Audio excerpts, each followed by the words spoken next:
In today's video, I'm going to show you how to fix an upside down display on your Apple Watch. The first thing we need to do is to press the digital crown on the side of our Apple Watch to open the app view. Now you want to scroll down and you want to find the settings application. Once you've found the settings application, you want to tap into it. Now we are inside settings, you want to scroll down slightly until you find general and tap into that. Now you want to find orientation and tap into that. Now if we scroll down slightly, you'll see the digital crown orientation, and when you change this, the Apple Watch screen will flip upside down as it's going to presume that the digital crown is on the side you selected. So let's do that now. As you can see, the Apple Watch has flipped upside down.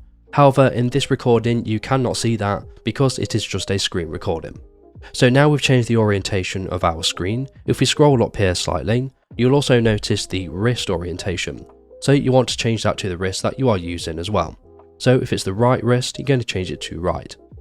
So now we've done this, we can exit out of the settings application and we can start using our Apple Watch just as we normally would. And that's it. So if this video is helpful, please leave a like, and if you have any questions or comments, you can leave them below.